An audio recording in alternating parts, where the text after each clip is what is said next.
Nogometaši Kopra so med tednom zmago proti Domžalam z 1:0 v pokalu dosegli izjemno dober izid z novim trenerjem Vanolijem. Tokrat pa so doma pričakali zadnjo uvrščeno ekipo prvenstva Radomlje.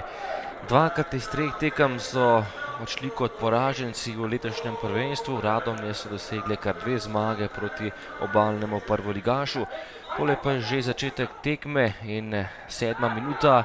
Gol za Galešiča, a tokrat je bil zadetek razveljavljen, kajti Galešič se je znašel v nedovoljenem položaju. Še ena akcija Koprčanov, podaja Posavca proti Galešiču, ki je poskušal z lobom, na pravem mestu je bil tokrat Andrić.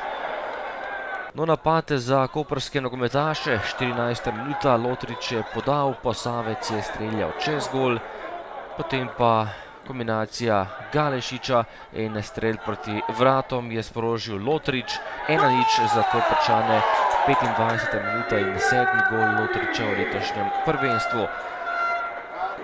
Kombinacija tudi za Radomlje, Jakovljević ni meril dovolj natančno, še enkrat kombinacija gostov, Stojiljković je sprožil oddaleč, ampak tokrat ni bilo pravega zaključka, Vasja Simčič je njegov strel obranil. Še zadnja akcija prvega polčasa po kotu, z desne je streljal Rahmanović, gosti pa so k žogu izbili tik pred golovo črto. Drugi polčas je najprej izjemna priložnost za Štulca, potem nedovoljen položaj Galešiča, tole pa je že akcija iz 57. minute, Lotrič je prišel sam pred vrata, Perković je storil napako, Lotrič pa je pospravil žogo mrežo za povišanje prednosti na 2:0.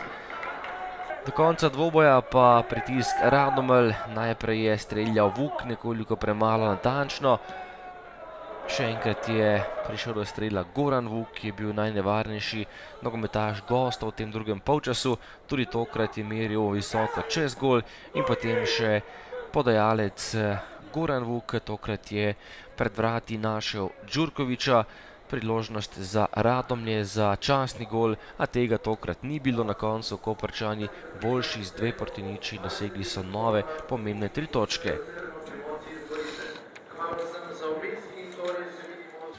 Ja, za moje pojme je bila pričakovanja, tudi ekipa smo se pripravili dobro, čeprav ni bilo časa in mislim, da smo pokazali pravi obraz na igrišču in zasluženo zmagali. No.